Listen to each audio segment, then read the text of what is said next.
성도의 교제 함께 좀 나누십시다. 옆에 있는 분들 대하면서 사랑합니다, 반갑습니다 함께 사랑 같이 나누십시다. 여러분의 가정, 여러분의 일터, 여러분의 마음밭에 늘 우리 주님의 사랑이 들끓어 넘치게 되기를 간절히 소원합니다. 주님, 부활하신 주님을 모시고 늘 기뻐하고 감사하고 살아가는 저와 여러분이 되기를 바랍니다. 오늘 이 시간에는 마태복음 28장 16절로 20절의 말씀을 중심으로 그러므로 너희는 가라는 제목으로 함께 말씀 나눌 때 성령의 권능이 진동하는 시간이 되기를 간절히 소원합니다. 기도하겠습니다.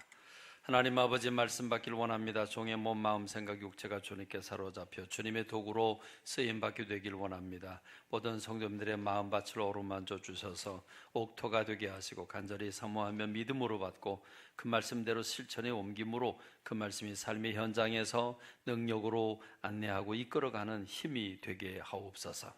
말씀을 주님 앞에 위탁하옵고 예수님의 이름으로 기도하옵나이다. 아멘.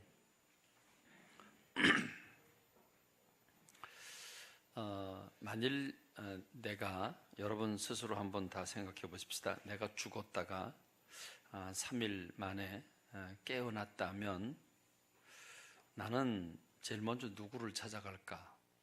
나는 제일 먼저 어디로 갈까? 여러분, 내가 만일 죽었다가 다시 살아나는 경험을 하게 된다면 내가 누구를 만날까?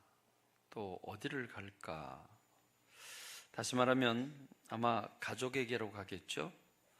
어쩌면 가장 가까운 사람들이나 내게 가장 소중한 곳으로 가게 될 겁니다. 그래서 생각해 봤습니다. 부활하신 예수님은 부활하신 다음에 어디로 가셨을까? 온 인류의 죄악을 온몸에 짊어지시고 십자가에서 죽으신 뒤 3일 만에 부활하십니다. 영광 중에 부활하신 주님은 누구를 만나셨을까? 그리고 어디를 가셨을까?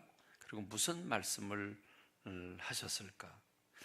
부활하신 예수님이 가시고 만나시고 그리고 말씀하신 그 내용은 예수님에게 있어서 가장 중요한 말씀, 그 말씀을 우리에게 주시지 않았을까 하는 생각을 하면서 오늘 저와 여러분들이 예수님에게 있는 가장 중요한 그 관심사, 가장 중요한 일, 가장 급하신 일, 그것은 무엇일까 생각하면서 오늘 부활하신 주님을 모시고 있는 우리들이 부활의 주님의 마음을 알아 그 뜻대로 살아가는 저와 여러분이 되길 간절히 소원합니다. 할렐루야. 이제 부활 후 어떤 일이 일어났는지 조금 소상하게 그 과정을 우리가 한번 좀 살펴보기로 하겠습니다. 마태복음 28장을 우리가 함께 읽었는데요, 28장 1절에는 이렇게 시작을 합니다. 안식일이 지나고 안식 후 첫날, 성경을 좀 살펴보셔도 되겠습니다. 안식일이 지나고 안식 후 첫날, 그러니까 예수님께서 죽으시고 무덤에 갇히신 후 3일째 되는 날 아침이죠. 이 첫날이 되려는 새벽에 막달라 마리아 그리고 다른 마리아가 무덤을 보려고 갔다 그랬습니다. 무덤을 보기 위해서 갔다. 자, 무덤을 보기 위해서 갔다. 도대체 무덤을 보기 위해서 갔다는 말이 뭘까? 이 말은 마가복음 16장 1절에서 조금 보충을 해줍니다. 안식일이 지나면 막달라 마리아와 야고보의 어머니 마리아와 또 살로메가 가서 예수께 바르기 위하여 향품을 사다 두었다가, 이렇게 말합니다. 그러니까 마가복음이 조금 보충해 주는 것은 여자들이 예수님의 무덤에 3일째 아침에 아직 날이 밝기 전에 찾아간 것은 예수님의 몸에 향유를 발라드리기 위해서 갔다라고 하는 사실을 우리가 발견하게 됩니다. 근데 이들은 걱정을 하지요.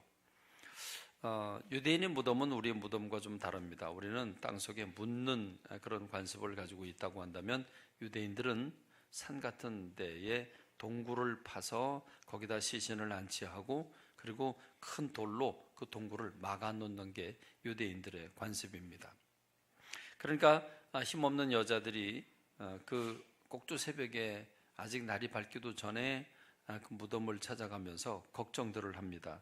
누가 그 무덤에 돌들을 좀 굴려줄까, 움직여줄까, 그게 그들에게 고민이었습니다. 그런데 그 밤사이 어떤 일이 일어났습니까? 오늘 마태복음 28장 2절로 4절의 말씀을 보면 큰 지진이 일어났다 그럽니다. 여러분 한번 상상을 해보시죠. 무덤이 있는 그 지역에 지진이 일어납니다. 그리고 천사가 하늘로부터 내려와 돌을 굴려냈다 그랬습니다. 근데 천사의 모습은 어떻게 생겼냐면 그 형상이 번개 같고 그 옷은 눈같이 희었다라고 했습니다. 그 옷에서 눈같이 흰 광채가 나고 번개가 형상이 번개 같았다 이렇게 말하고 있는데 참 상상하기가 좀 힘들죠. 그 모습은 지금 새벽에 아직 날이 밝기도 전에 어두컴컴한 그 시간에 막 우르릉하면서 지진이 일어나고 그 지진 가운데 천사가 내려와 돌을 굴려냈다. 여러분 그 모습을 보는 것만도 대단히 두렵고 떨지 않았을까 하는 생각이 듭니다. 여러분 그 무덤엔 지금 누가 있습니까? 예수님의 제자들이 시신을 훔쳐가 놓고 예수님이 부활했다고 거짓 드러낼 수 있기 때문에 이것은 사회 문제가 될 수 있기 때문에 로마 병정들을 파송했습니다. 그래서 로마 병정들이 지금은 무덤을 지키고 있는 중입니다. 그러니까 이것을 생생하게 본 사람들은 바로 로마 병정들이죠. 로마 군인들입니다.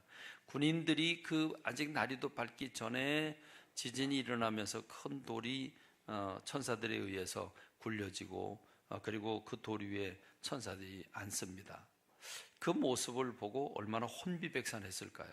그들은 그 뒤로 바로 꽁무니를 빼고 돌아가죠. 돌아가서 보고를 하죠. 이런 일이 있었다고 하니까 그 대제장과 그 관계자들은 거짓말을 시킵니다. 그들에게 뇌물을 주면서 제자들이 시신을 훔쳐갔다고 소문을 내달라 이렇게 부탁하는 게 이제 성경 안에 기록이 돼 있습니다. 그러니까 이런 상황이 끝나고 난 다음에 아마 여자들이 간 것 같습니다. 여자들이 가서 보니까 무덤에 돌이 움직여져 있죠. 그런데 거기 천사가 있습니다. 그 천사를 보고 역시 무서움을 느끼죠. 그 무서움을 느낄 때 천사들이 그 여인들을 발견하고 이렇게 말을 합니다. 너희는 무서워하지 마라. 무서워하지 마라. 너희가 지금 십자가에 못 박히신 예수님을 찾고 있는 거 내가 안다. 그런데 예수님은 여기 계시지 않고 그가 살아생전에 말씀하신 대로 그는 이미 살아나셨다. 와서 그 누우셨던 곳을 봐라. 이렇게 천사가 안내를 합니다. 여러분, 지금 여자들은 예수님이 3일 만에 부활하실 걸 기대하고 간 게 아니죠. 이미 돌아가신 그 예수님, 정말 사랑하고 존경하는 그 예수님, 그 몸에 그 향유라도 발라드려서 시신이 부패하는 걸 막기 위해서 향유를 발라드리기 위해서 간 겁니다. 그런데 지금 천사들이 기상천외한 얘기를 들려줍니다. 천사들의 모습도 굉장히 두렵고 떨리지만 그 들려주는 얘기가 심상치 않은 얘기를 들려줍니다. 예수님께서 살아나셨다고 하는 이야기를 들려줍니다. 그런데 자, 이상하지 않습니까? 여러분, 그러면 부활하신 예수님이 살아나셨다면 어디를 가신 겁니까? 무덤을 열고 나오셨다고 하면 그럼 예수님은 어디를 가셨을까? 아니, 왜 제자들을 먼저 찾아오지 아니하시고 도대체 예수님은 어디를 가신 것일까? 천사들의 말을 계속 들어봅니다. 마가복음 16장 6절로 7절의 말씀을 보면 너희가 십자가에 못 박힌 나사렛 예수를 찾는구나. 그가 살아나셨고 여기 계시지 않는다. 보라, 그를 두었던 곳이니라. 가서 그의 제자들과 베드로에게 말해라. 예수께서 너희보다 먼저 갈릴리로 가시나니 전에 너희에게 말씀하신 대로 너희가 거기서 배우리라. 자, 여기서 지금 부활하신 주님이 어디로 가고 계시다고 말씀하고 있습니까? 갈릴리로 가고 계시다고 말씀을 하고 있습니다. 부활하신 예수님에게 있어서 제자들이 가장 소중한데 제자들을 만나기를 거부하시고 지금 예수님은 갈릴리로 가고 계십니다. 왜 갈릴리로 그 발걸음을 옮겼을까? 뭐가 그렇게 급하실까? 지금 예수님은 갈릴리로 향하고 계십니다. 그런데 이 갈릴리로 가시겠다고 하는 것은 지금 전에 너에게 말씀하신 대로, 그러니까 살아계실 때 예수님이 이미 말씀하신 게 있는데 두 가지를 말씀하십니다. 하나는 예수님이 죽으셨다가 3일 만에 부활하실 것을 미리 말씀하셨고, 두 번째 부활하시고 나면 다시 살아나시면 내가 갈릴리로 너희들보다 먼저 간다는 말씀을 주셨다는 거죠. 두 가지입니다. 예수님이 부활하실 것과 그리고 갈릴리로 가실 것, 이 두 가지는 이미 십자가 지시고 죽으시기 전에 말씀하셨다는 것입니다. 여러분, 도대체 이게 무슨 말입니까? 언제 그런 말씀들을 하셨습니까? 누가는 이 상황을 좀 세밀하게 보고합니다. 여러분, 누가는 그 직업이 의사였죠. 의사는 진단을 바로 해야 합니다. 진단을 바로 하기 위해서는 환자의 이야기나 환자 상태를 주도 면밀하게 잘 살펴야 합니다. 하나라도 잘못 보고 잘못 생각을 하게 되면 그러면 병을 잘못 진단하고 그럼 잘못 처방할 수 있습니다. 그래서 의사는 꼼꼼해야 합니다. 그래서 여러분 누가복음을 보면 누가복음에는 다른 마태, 마가, 누가, 요한 이 사복음이 예수님의 생애를 기록했는데 누가복음에는 다른 저자들이 다른 사람들이 발견하지 못한 많은 내용들을 아주 세밀하게 소개하고 있습니다. 그래서 누가복음을 보면 우리가 구체적으로 알 수 있습니다. 누가복음 24장 5절과 6절을 똑같은 천사들이 얘기하는 걸 이렇게 얘기하고 있습니다.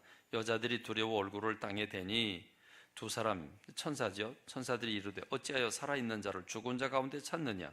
여기 계시지 않고 살아나셨느니라. 갈릴리 계실 때 너희에게 어떻게 말씀하셨는지를 기억해라. 자, 갈릴리에 계실 때 너희에게 어떻게 말씀하셨는지를 기억해라. 자, 지금 예수님의 무덤이 있는 곳, 예수님이 십자가에 못 박히시고 무덤이 있는 곳은 어디입니까? 어디입니까? 어느 도시입니까? 자, 예루살렘이라고 하는 도시죠. 유대 지역은 셋으로 나누어져 있죠. 이스라엘은 맨 꼭대기인 갈릴리 호수를 주변으로 갈릴리라고 하는 도시와 그 다음에 중간에는 사마리아가 있고 맨 아래쪽에는 예루살렘을 중심으로 한 유대 지역으로 나뉘어집니다. 모든 정치와 경제 이런 모든 것들은 유대 지역에 집약되어 있죠. 근데 예수님은 절기를 지키시기 위해서 유월절을 지키기 위해서 오셨다가 거기서 십자가에 못 박히셨기 때문에 예수님의 무덤도 예루살렘에 있고 예수님 죽으신 것도 예루살렘에서 죽으셨습니다. 그런데 부활하신 예수님에 대해서 천사들이 말하는 것은 갈릴리에 계실 때에 이미 예수님께서 너희에게 무슨 말씀을 했는지 기억을 해라. 이렇게 기억하라고 말씀하고 있습니다. 자, 기억을 한다. 기억을 하는 건 대단히 중요한 일이죠. 중요한 것은 잊어먹지 말아야 합니다. 그래서 기억을 잘 해야 합니다. 그런데 지금 천사들이 깨우쳐 줍니다. 24장 7절에 보면 무슨 말을 기억하냐면 인자가 죄인의 손에 넘겨져 십자가에 못 박히고 제3일에 다시 살아나야 하리라 하신 그 말씀을 너희가 기억해라. 이 말씀입니다. 자, 사실은 예수님께서 살아계실 때 예수님께서 이제 대제사장과 서기관 이런 여러 사람들에게 고난을 받고 십자가에서 죽으시고 3일 만에 부활하실 것을 3번이나 제자들에게 말씀하셨습니다. 자, 3번이나 말씀을 하셨는데 사실은 제자들이 잘 믿지 못했죠. 마태복음 17장 22절 23절에 보면 갈릴리에 모일 때에 그러니까 갈릴리 북부 지방입니다. 그 갈릴리에서 사역을 할 때 예수님께서 하신 말씀이죠. 인자가 예수님이 장차 사람들의 손에 넘겨져서 죽임을 당하고 제3일에 살아나리라 그럽니다. 근데 제자들이 근심을 했다. 특별히 베드로는 뭐라고 그러냐면 베드로는 항변을 합니다. 베드로가 예수를 붙들고 항변했다. 예수님 붙잡고 항변을 했다. 아마 예수님의 바지를 잡았든지 뭐 예수님의 손을 잡았든지 예수님을 잡고 항의하듯이 이렇게 얘기를 하죠. 주여 그리마옵소서. 이 일이 결코 주님께 미치지 않을 겁니다. 그런데 예수님은 오히려 사탄아 내 주로 물러가라 이 말씀을 하시면서 너는 나를 넘어지게 하는 자로다. 너는 하나님의 일을 생각하지 않고 사람의 일을 생각한다. 이 말씀을 하시죠. 여러분, 예수님은 이 땅에 십자가 지시기 위해서 오셨습니다. 우리 모든 인생들의 죄를 짊어지시기 위해서 오셨습니다. 그러므로 십자가를 지시는 것은 당신이 해야 할 가장 힘들지만 반드시 해야 될 일입니다. 그런데 지금 그 사실을 이야기한 건데 베드로가 이해를 못하죠. 죽으면 안 된다고 항변했다고 그럽니다. 여러분, 베드로의 눈에 비친 예수님이 죽으시면 안 되는 이유가 무엇입니까? 그것은 예수님의 제자들이, 가룟 유다를 비롯해서 예수님의 제자들이 예수님을 정치적이고 군사적인 메시아로 받아들였기 때문입니다. 예수님이 살아계셔서 이제 때가 되면 로마라고 하는 압제하는 나라를 뒤집어 엎고, 그리고 이스라엘이 세계 부상한 나라가 되어야 되는데, 예수님 죽으시면 다 끝나잖아요. 예수님 죽으시면 낙동강에 오리알 되는 거죠. 그러니까 죽으면 안 되는 겁니다. 그런데 예수님 죽으셔야 되죠. 그래야 주님의 뜻을 이루시는 거죠. 그러니까 예수님은 야단을 치는 얘기가 나오게 됩니다. 어쨌든 여러분 한번 생각해 보십시오. 제자들에게 예수님이 이 말씀을 하신 것을 우리들의 얘기를 한번 들려봅시다. 우리들의 얘기로. 여러분, 우리와 늘 가깝게 지내는 사람 중에 하나가, 친구 중에 하나가, 여러분 친구가, 야, 내가 얼마 후에 내가 병들어 죽을 텐데 죽은 다음에 내가 3일 만에 살아날 거다. 3일 만에 살아날 거다. 그리고 살아남은 내가 어디로 갈 거다. 거기서 만나자. 그럼 여러분, 그 귀담아 듣겠습니까? 이 친구가 미쳤나? 이거 뭔 얘기를 하는 거야? 자기가 병들어 죽을 거, 죽는 거 얘기하는 것까지는 이해가 가요. 근데 자기가 3일 만에 살아날 거다? 그러면 어디서 만나자? 여러분, 이 얘기를 누가 귀담아 듣겠습니까? 아마 이랬을지 몰라요. 야, 이 미친놈아, 말도 안 되는 소리 하지도 말라고. 그랬을지 몰라요. 너 죽는 것까지 내가 이해를 한다. 근데 죽어다 3일 만에 살아난다? 어디서 만나자고 약속을 한다? 세상에 그런 약속이 어디냐 임마. 아마 이랬을지 모릅니다. 제자들도 믿지 못했습니다. 그러니까 예수님이 하신 말씀은 귓등으로 들을 수밖에 없습니다. 귓등으로 들었으니 그걸 기억할 리가 없죠. 그렇죠? 기억할 리가 없어요. 그러니까 예수님의 제자들은 여인들이 와서 예수님 부활하셨다고, 우리가 부활하신 예수님 만났다고 그랬음에도 불구하고 제자들은 안 믿었습니다. 그 말을 들었는데도 안 믿었습니다. 그리고 베드로는 성질이 급하니까 무덤이 빈 무덤이라고 그러니까 그러냐고 그러고 바로 달려갑니다. 달려가서 무덤 속을 살펴봤습니다. 근데 빈 무덤이었습니다. 그러면 진짜 부활하셨나? 이래야 정상인데. 그런데 전혀 믿지 않았습니다. 그리고 아무런 일도 없었듯이 다시 살아갑니다. 그게 베드로입니다. 그러니까 예수님의 제자들은 전혀 믿지 못했죠. 믿지 못한 게 아니라 오히려 낙심하고 좌절하고 있는 거죠. 여러분, 구체적으로 한 가지만, 세 번 말씀하신 중에 한 번 말씀하신 거를 이제 나눠보면, 마태복음 26장 31절에 예수님께서 성만찬을 맞춰놓고 이 말씀을 하셨어요. 그러니까 십자가 지기 전날 밤이죠. 그 전날 밤에 제자들에게 오늘 밤에 너희들이 다 나를 버릴 것이다. 그러면서 스가랴가 한 선지자의 말대로 내가 목자를 치리니 양떼가 흩어질 것이다. 그러나 내가 살아난 후에 너희보다 먼저 갈릴리로 갈 것이다. 이렇게 십자가 지시기 전날 밤, 죽으시기 전날 밤 제자들에게 말씀하셨어요. 오늘 밤에 너희가 다 나를 버릴 거야. 실제로 버렸죠? 그렇죠? 예수님이 체포될 때, 그때 예수님이 제자들은 다 도망갑니다. 그리고 한 제자는 이스라엘의 옷은 그냥 이렇게 우리 광목천처럼 이렇게 휙 둘러버린 고만이거든요. 그러니까 그렇게 자다가 예수님이 잡히는 모습을 보고 그냥 옷을 벗어던진 채, 벌거벗은 채로 도망간 제자도 있습니다. 어쨌든 예수님 제자들 다 도망갔습니다. 내가 목자를 치리니 양떼가 흩어지리라. 그러나 내가 살아난 후에 너희보다 먼저 갈릴리로 갈 것이다 라고 말씀을 분명히 하셨어요.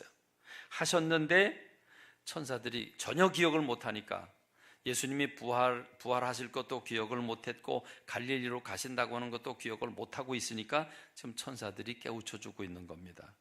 기억해봐라. 예수님이 살아계실 때 분명히 말씀하지 않았냐. 예수님이 3일 만에 부활할 것도 말씀하셨고 갈릴리로 먼저 가신다고 하신 말씀도 말씀하셨다. 그러니까 기억을 해라 그럽니다. 자, 이 얘기를 들은 이제 여인들은 혼비백산에서, 지금 제정신이 아니죠. 혼비백산에서 제자들에게 보고하려고 돌아갑니다. 돌아가는 중에 예수님을 만납니다.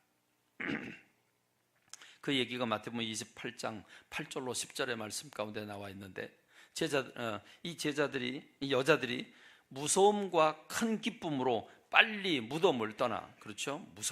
무섭겠죠.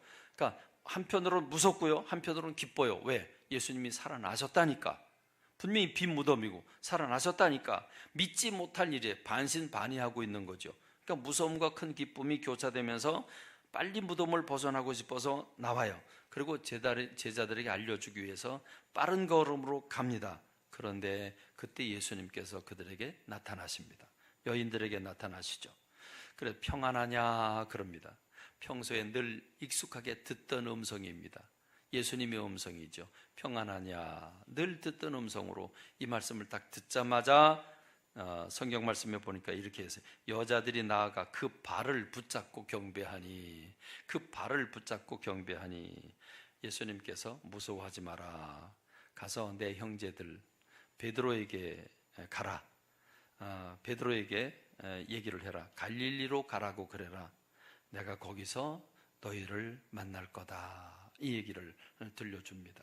그러니까 천사들도 들려줬고 예수님도 들려주는데 제자들을 직접 만나지 않고 여인들에게 들려줍니다. 그리고 제자들에게, 얼굴 보지 못한 제자들에게 갈릴리로 내가 먼저 갈 거니까 뒤따라와라, 이렇게 얘기를 하고 계신 겁니다.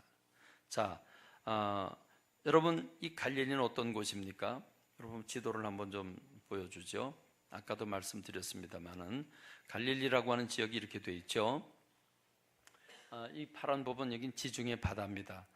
이스라엘이 이렇게 바다를 끼고 있죠. 바다를 끼고 맨 아래쪽에는 사해바다. 여긴 이제 소금이 18%라고 그러죠. 그래서 모든 생물이 전혀 살 수 없는 죽음의 바다, 사해바다입니다. 그리고 이 사해바다와 저 꼭대기에 올라가면 갈릴리 호수가 있죠. 저 갈릴리 호수는 여러 가지 이름을 가지고 있습니다. 게네사렛 호수라고 하는 이름도 있고 디베리아 바다라고 하는 이름도 있는데 모두 다 갈릴리 호수를 가리키는 이름입니다. 이 갈릴리 호수로부터 물이 이렇게 아래로 내려오는데 이걸 요단강이라고 부르고, 요단강에서 흘러내리는 물이 사해바다에 오면 더 이상 다른 데로 내려가지 않고 여기서 증발해 버리고 마니까 사해바다라 이렇게 부르고 있는데, 이 지역이 이스라엘인데 맨 아래는 유다 지역의 핵심은 예루살렘이죠. 예루살렘이 있고, 예루살렘은 1년에 3차례 모든 이스라엘 사람들은 의무적으로 와야 합니다. 유월절, 또 맥주절, 장막절, 이 3번의 절기는 반드시 성전에 와서 지켜야 합니다. 성전은 예루살렘 한 군데 있습니다. 자, 예루살렘이 여기에 있고 유다 지역이죠. 그리고 사마리아가 있고 맨 꼭대기에는 갈릴리 호수를 주변으로 갈릴리라고 하는 도시가 형성이 됩니다. 자, 그러면 갈릴리라고 하는 곳이 어떤 곳인데 왜 예수님은 제자들에게 갈릴리에서 만나자고 그랬을까? 왜 예수님은 갈릴리에 먼저 간다고 왜 말씀하셨을까? 예루살렘에서 만나서 거기서 회포를 풀고 거기서 기쁨을 나누고 제자들 데리고 가면 될 텐데 예수님은 왜 제자들을 얼굴도 보지 않은 채로 왜 갈릴리라고 가라고 하셨을까? 그러면 뭔가 분명한 목적이 있으셨기 때문이라고 하는 것을 우리가 발견하게 됩니다. 자, 갈릴리는 어떤 곳입니까? 예수님의 사역을 시작한 곳입니다. 예수님께서 공생의 때가 되시자 이제 첫 번째로 입을 열어서 하신 말씀, 여러분 잘 알고 계시는 마태복음 4장 17절, 회개해라 천국이 가까이 왔느니라, 이 말씀을 갈릴리에서 시작을 하십니다.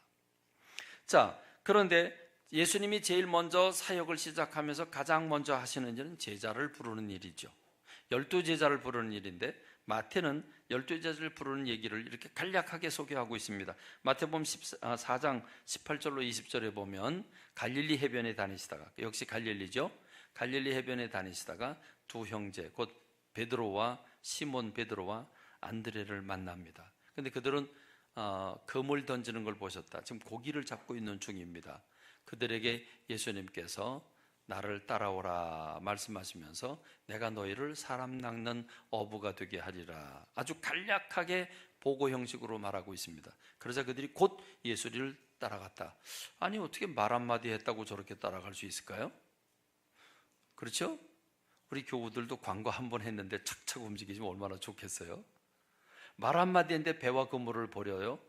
이거 배가 얼마나 비싼 건데요? 그런데 사실 그렇지는 않죠. 여러분, 누가는 똑같은 사건인데 이걸 세밀하게 보고하고 있습니다.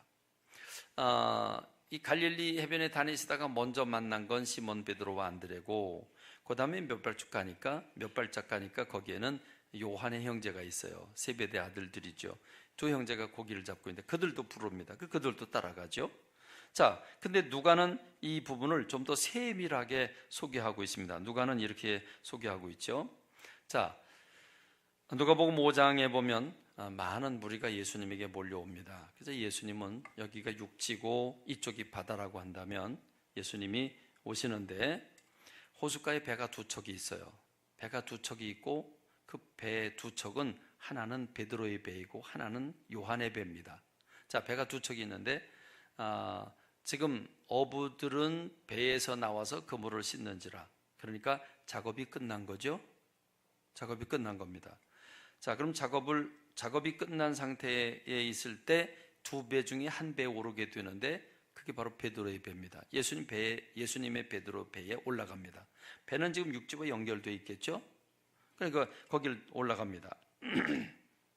올라가서 예수님께서 육지에 조금 떼달라고 요청을 하시죠. 그래서 바다 안쪽으로 들어갑니다. 그러니까 베드로는 배 안에서 그물을 씻고 있다가 예수님이 그 배를 타셨고, 허락을 받았는지는 모르겠어요. 그 배를 타셨고 조금 바다에서 뛰어라 그래서 띱니다. 뛴 상태에서 설교를 하십니다.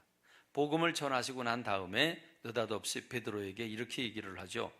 저 깊은 데로 가서 그물을 내려 고기를 잡아라 그럽니다.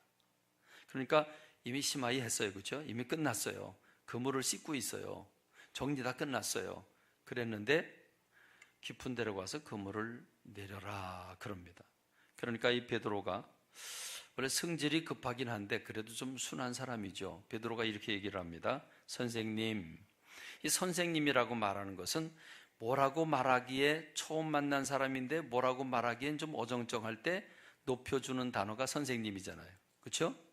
누군지 모르지만, 그래서 선생님, 우리들이 밤이 맞도록 수고하였으되 잡은 것이 없지만은, 그러니까 누군지 모른다는 얘기예요. 지금 예수님 처음 만난 거예요.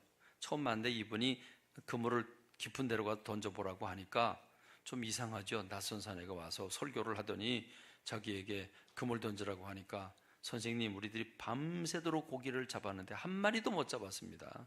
오늘 물때도 안 맞고 이게 안 잡히는 날입니다. 이 얘기죠. 그런데 선생님 말씀하시니 말씀에 의지하여 내가 나가서 던져는 보겠습니다. 이 뜻이죠. 던졌어요. 던졌더니 고기가 어떻게 잡았냐고요? 힘이 많아 그물이 찢어지더라. 배가 두 척이 있었다고 그랬죠? 그 배 하나는 누구의? 동무의 배라고 그랬는데 요한의 배죠. 요한을 불러서, 그 배를 불러서 그물이 찢어질 정도로 많이 잡은 고기를 나눴는데 어떤 결과가 됐습니까? 그들이 와서 두 배의 채움에 잠기게 되었더라. 얼마나 많이 잡았는지 두 배가 잠길 정도로 그렇게 많이 잡았다고 얘기를 해주죠. 지금 베드로의 심정이 어떨까요? 베드로의 심정이 어떨까요? 야, 이게 돈이 얼마야? 그렇죠? 기쁘겠죠? 아닙니다. 지금 베드로는 기쁜 게 아니죠. 베드로는 이 예수님을 어떤 눈으로 쳐다봤어요? 좀 이상한 사람으로 쳐다봤잖아요. 밤새도록 고기를 잡았는데 지금 저 깊은 데 가서 그물 던지라고요? 뭐 하는 거야, 이 친구는? 자기는 바닷가에서 평생 잔뼈가 굵은 사람이고 물 떼고 뭐고 시간이고 다 하는 사람인데 지금 밤새도록 고기를 잡았고 고기 잡히는 시간은 끝났고 지금은 고기 안 나오는 시간인데, 활동 안 하는 시간인데 지금 가서 던지라고? 말도 안 되는 건데, 그래도 인격이 있으니까 내가 안 가면 이 사람 뭐가 돼, 그렇죠? 그러니까 인품이 있으니까 그래도 던져는 보겠다고 던졌는데 고기가 나왔어요. 그러니까 많은 고기를 잡아서 기쁜 것보다는 지금 베드로는 충격을 받습니다. 뭐지? 그래서 예수님 다시 보죠. 예수님 누구냐? 이분이 도대체 누구냐? 여러분, 여기서 베드로가 이렇게 행동을 하죠. 베드로가 이제 배에서 내려서 예수님을 만납니다. 그리고 예수님의 무릎 아래 엎드려, 예수님의 무릎 아래 엎드려 주여 나를 떠나소서. 여러분, 선생님에서 주여로 바뀌었어요. 선생님은 누군지 모르는데 그냥 존칭해 주는 단어인데 주여 그랬어요. 주여라고 하는 말은 무슨 말입니까? 주인님 하는 말 아닙니까? 주여로 바뀌었습니다. 주여 나를 떠나소서, 나는 죄인으로소이다. 아니 왜 갑자기 죄 타령을 해요? 왜 갑자기 죄 타령을 합니까? 예수님이 메시아로 보였던 겁니다. 예수님이 낯선 사내로 보였다가 지금 예수님이 이 물고기 잡는 과정을 통해서 예수님이 누구라고 하는 사실을 발견하게 되고 자기 모든 걸 다 내려놓고 나는 죄인입니다, 내 곁을 떠나소서, 이렇게 얘기를 하죠. 그러나 예수님은 그를 떠날 생각을 하지 아니하시고 무서워하지 마라, 이제후로는 내가 사람을 취하리라 말씀을 하시죠.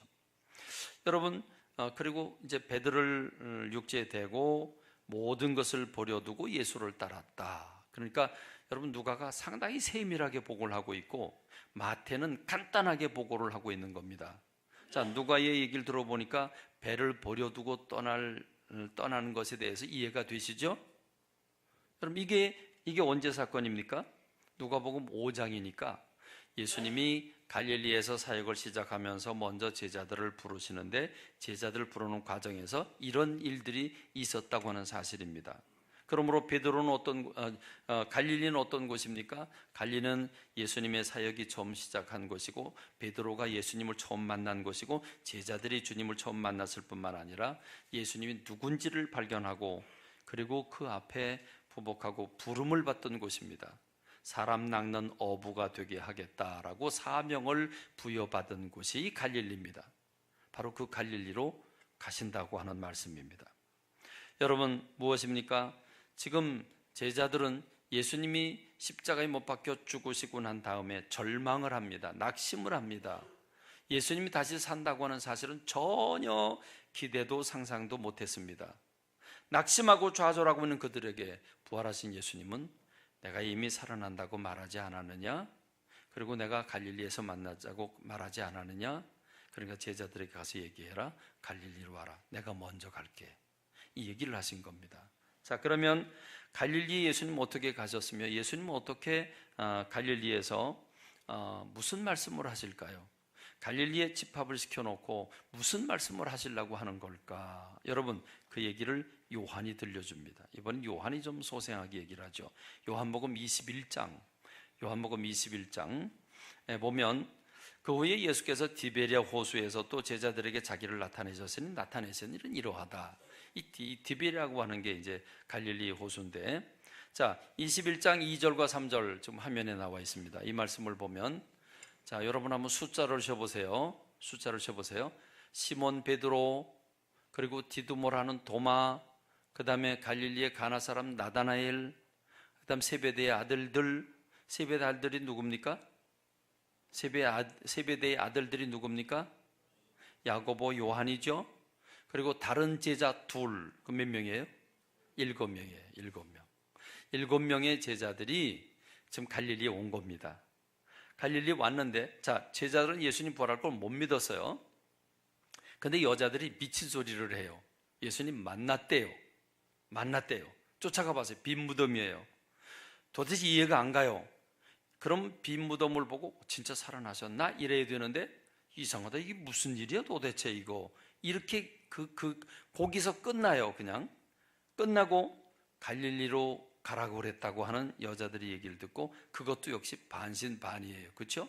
그리고 12제자가 다 간 게 아니에요. 지금 7제자가 갔어요. 아마 7제자가 내려갔어요. 내려가서 제자들이 이렇게 얘기를 해요. 이제 베드로가 이렇게 얘기를 하죠. 나는 물고기 잡으러 가노라. 그 말이 무슨 말입니까? 에이, 난 가서 고기나 잡을랜다. 그렇죠? 그 뜻이죠. 난 가서 고기나 잡을랜다. 그랬더니 다른 제자들이 우리도 뭐 할 일 없는데 뭐 같이 가자. 같이 가는 겁니다. 이해가 되시죠? 그래서 고기를 잡습니다. 자, 고기를 잡아요. 고기를 잡는데 언제 잡아요? 밤에 잡아요? 낮에 잡아요? 밤에 잡죠. 잡았어요? 못 잡았어요? 못 잡았어요. 그럼 그 다음 내용은 이제 연결이 되죠? 못 잡았어요. 그럼 그 다음 내용이 뭡니까? 자, 날이 새어갈 때 그러니까 고기를 어떻게 잡은 거예요? 밤새도록 잡은 거예요. 근데 못 잡았어요. 못 잡았는데 예수께서 바닷가에 서셨으나 제자들이 예수인 줄 예수이신 줄 알지 못하는지라. 예수님은 지금 육신의 예수님의 모습이 아니라 변화된 완전한 모습으로 오셨기 때문에 제자들이 못 알아보고 있는 거예요. 그래서 예수님께서 얘들아 너에게 물고기가 있느냐 그랬더니 한 마리도 없다고, 오늘 허탕 쳤다고 얘기를 하는 거죠. 그러니까 예수님이 어떻게 할까요? 오른편에 그물을 배 오른편에 던져봐라 그럽니다. 던지죠. 그럼 잡으리라. 자, 던졌더니 물고기가 많아 그물을 찢어지기는 고사하고 들지도 못하겠어요. 그물을 들지도 못하겠어요. 근데 그때 누가? 예수께서 사랑하시는 그 제자가 베드로에게 주님이시라. 여러분, 예수께서 사랑하신 그 제자가 누구예요? 요한이죠. 요한이 자기를 그렇게 얘기하는 거예요. 요한복음이잖아요. 요한이 자기를 향해서 예수님이 사랑하신 그 제자가 베드로에게 주님이시다. 이 말은 무슨 말입니까? 지금 밤새도록 고기를 잡았는데 허탕이잖아요. 예수님 갈릴리 오신다고 그랬잖아요. 그랬는데 허탕인데 지금 이 낯선 사내가 와가지고 오른편에 그물을 던져라. 던졌더니 정말 또 들 수조차 없는 물고기를 잡았어요. 그럼 뭐가 생각나요? 언제 일이 생각나요? 3년 전의 일이 생각나는 거죠. 3년 전의 일이 생각나는 겁니다. 예수님이다 이렇게 되는 거죠. 그러니까 성질 급한 베드로가 얼른 뛰어내리죠. 물속에 뛰어내려서 헤엄치고 예수님께 오는 거예요. 그게 이제 오늘 본문 사건인데, 자, 예수님께 옵니다. 그럼 예수님께 오면 베드로가 너무 반가워서 예수님께 포옹을 하면서 예수님 무슨 일입니까? 도대체 어떻게 된 겁니까? 막 이런 것 같은데 제가 볼 땐 못 그랬을 것 같아요. 예수님께 다가갈 얼굴이 못 되죠. 그렇죠? 예수님 무슨 짓을 했어요? 예수님 면전에서 모른다고 3번씩 부인하고 펄펄 뛰고 저주하고 맹세하고, 이게 베드로잖아요. 3번씩이나 그랬잖아요. 예수님 분명히 그 말씀 하셨거든요. 오늘 밤에 너희들이 다 나를 버리리라. 그리고 닭 2번 울기 전에 내가 나를 3번 부인할 거다라고 분명히 얘기를 하셨거든요. 그러니까 여러분, 베드로가 지금 예수님 앞에 가군 싶지만 갈 수 없는 상황이죠. 그래서 어정쩡한 상황이 됩니다. 이 어정쩡한 상황, 이 상황에 대해서 예수님이 지금 이제 거기다 숯불을 피워놓고 떡을 준비를 해놓고 기다리고 있는 건데, 배가 들어왔어요. 지금 잡은 물고기 가져오라고 그래서 물고기를 굽습니다. 그리고 주님이 와서 조반을 먹어라. 그러면 이들이 지금 배에서 예수님 곁에 왔다는 거예요, 안 왔다는 거예요? 안 왔다는 거잖아요. 예수님께 올 면목이 없죠. 이 예수님의 제자들은 어떤 사람들이에요? 예수님 체포될 때 자기네도 붙잡힐까 봐 벌거벗고 도망갈지라도 다 도망갔어요. 다 도망갔던 제자들이에요. 그 제자들이 지금 예수님이라는 걸 분명히 알긴 알겠는데 예수님께 와서 반갑다고 할 수가 없죠. 왜? 해놓은 짓이 있으니까.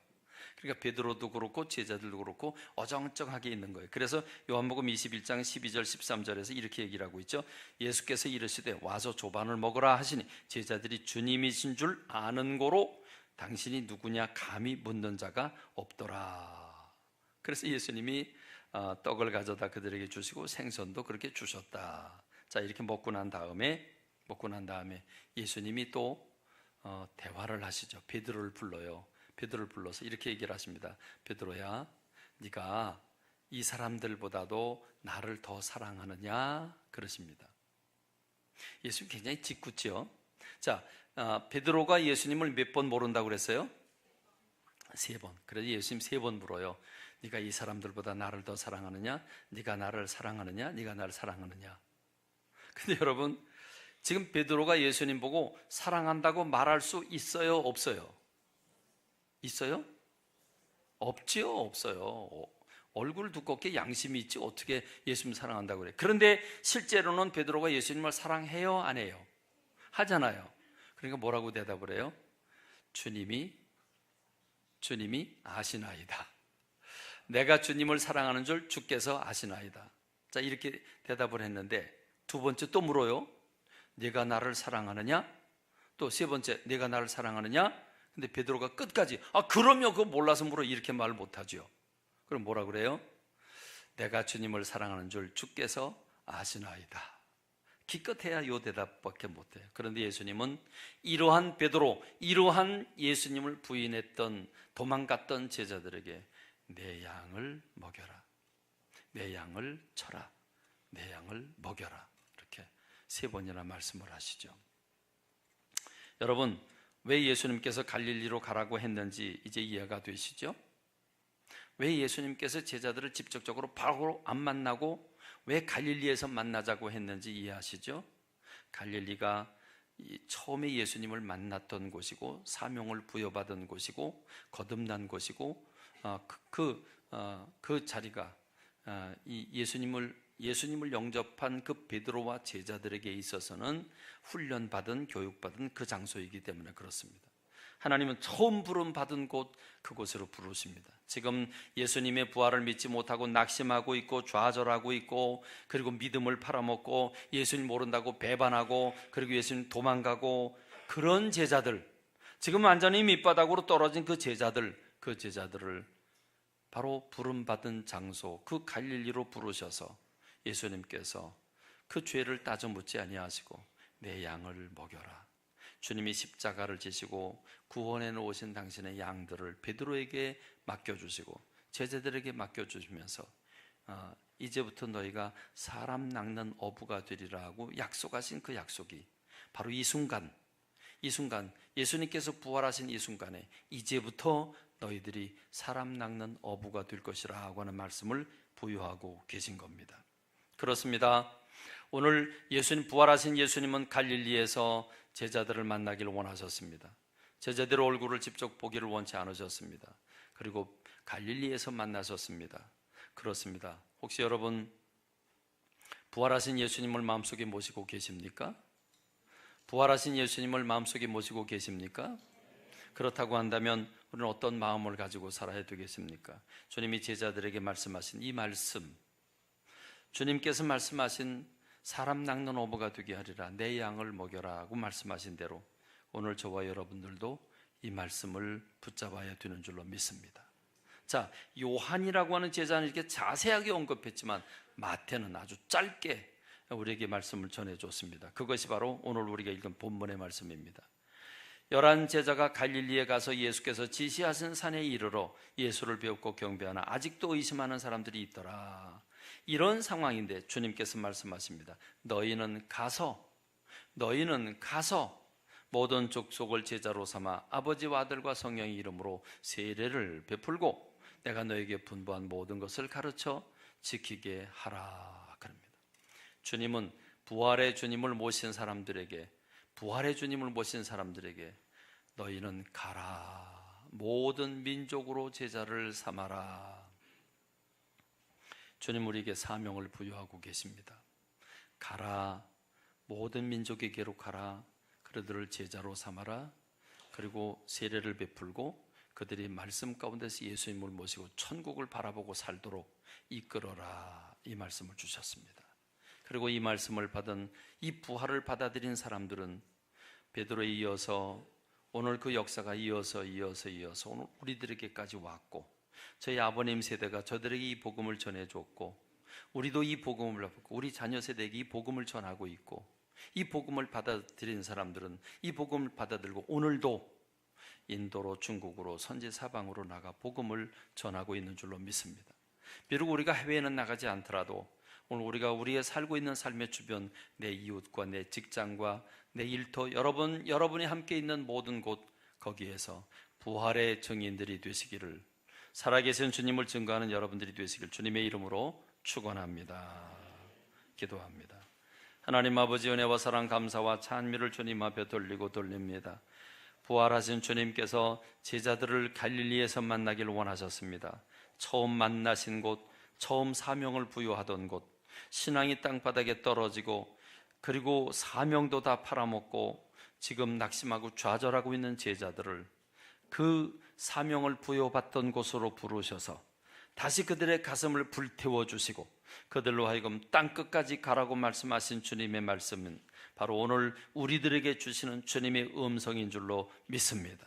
우리가 이 말씀을 받게 하시고 부활하신 주님을 모시고 기쁨과 감사 속에 살 뿐만 아니라 아직 이 부활의 소식을 알지 못하는 내 주변의 사람들에게 이 부활의 소식을 알리는 부활의 증인들이 되기를 원합니다. 주여, 이 사명 감당하도록 도와주옵소서. 예수님의 이름으로 기도하옵나이다. 아멘. 찬송